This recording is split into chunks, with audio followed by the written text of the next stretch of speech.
सभी भक्तों को हरे कृष्णा। तो भक्तों, आज मैं आपको लेके चलूँगी नरसिंह देव जी के मंदिर जोशीमठ की ओर। ये यादें हैं हमारी 2021 की, जो आज मैं आपके साथ शेयर कर रही हूँ। तो ये यात्रा हमने दिल्ली से शुरू की थी 24 सितंबर 2021 की सुबह। हमारी यात्रा बद्रीनाथ धाम के लिए निकल चुकी थी। हमने एक रात जोशीमठ में भी स्टे किया था।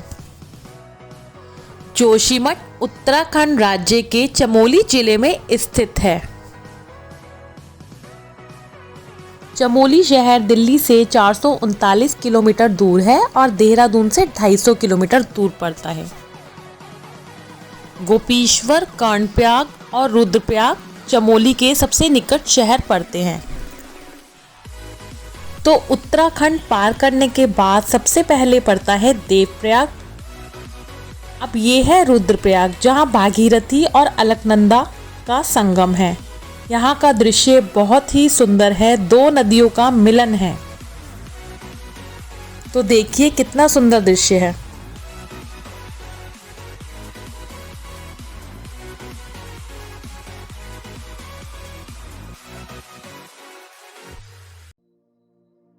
यहाँ का पानी एकदम क्रिस्टल की तरह साफ था, जो बहुत ही ठंडा था।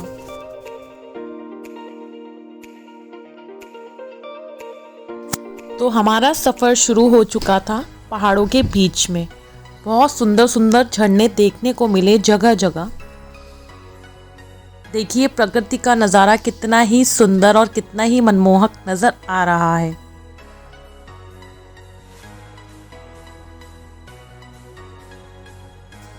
बस यूं ही पहाड़ों के बीच गुनगुनाते हुए, हंसते हंसाते हुए हम पहुंचने वाले थे जोशीमठ।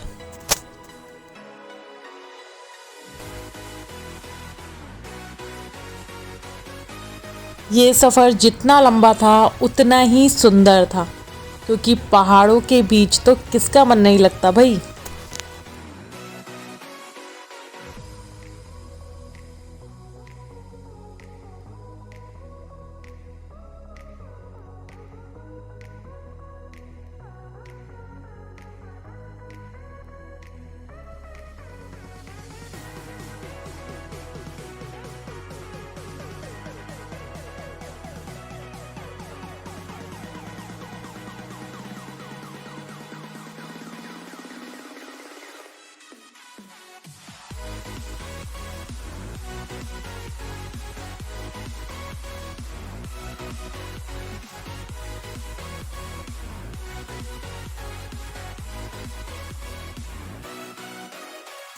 वैसे ये पहाड़ों पर जाने का सबसे अच्छा मौसम है सितंबर का।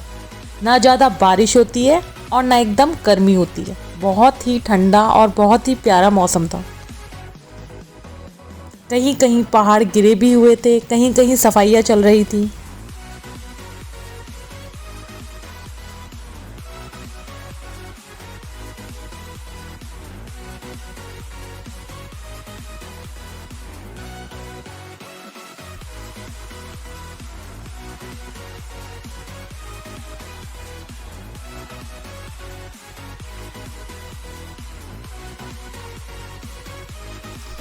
तो बस हम पहुंच ही गए जोशीमठ। ये है जोशीमठ की मार्केट।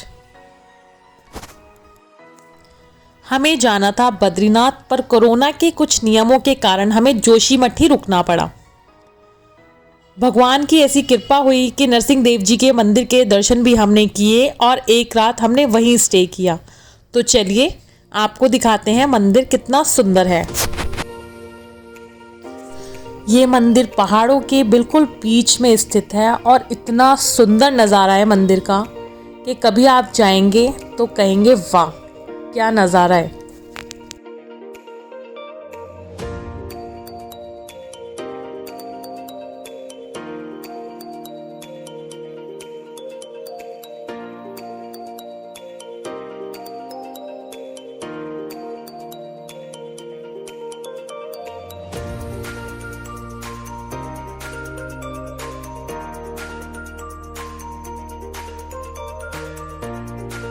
चाहेंगे? सोनिया गांधी की जाओ, सोनिया वर्मा की जाओ, जाओ।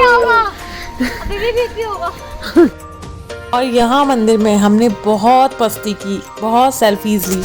अरे वीवो, हरि बोल, हरि बोल, हरे कृष्णा, कृष्णा कृष्णा, हरे हरे।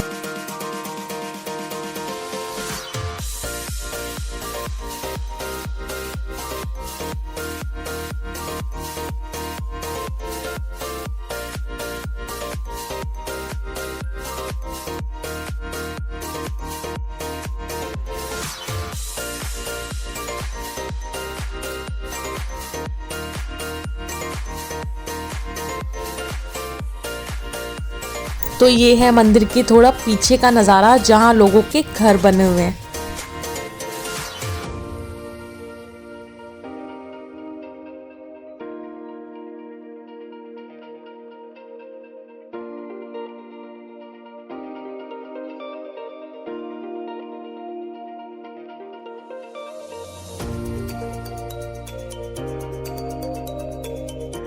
तो चलिए अब मैं बताती हूँ आपको इस सुंदर से मंदिर का इतिहास क्या है। यह मंदिर विष्णु भगवान के चौथे अवतार को समर्पित है, जिनका नाम नरसिंह देव जी है। ऐसा माना जाता है कि इस मंदिर की स्थापना गुरु शंकराचार्य जी ने ही की थी। ऐसी मान्यता है कि बद्रीनाथ जी के दर्शन से पहले प्रथम दर्शन यहाँ नरसिंह देव जी के ही करने चाहिए।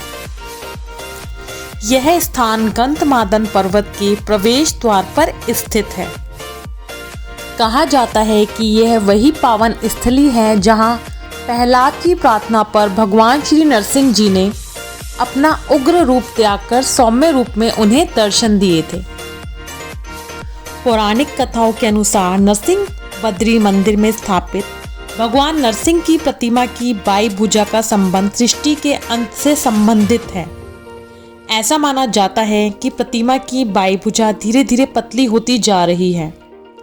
जब सर्दियों में मुख्य बद्रीनाथ मंदिर बंद हो जाता है तो बद्रीनाथ जी के पुजारी इस मंदिर में चले जाते हैं और भगवान बद्रीनाथ की पूजा को जारी रखते हैं।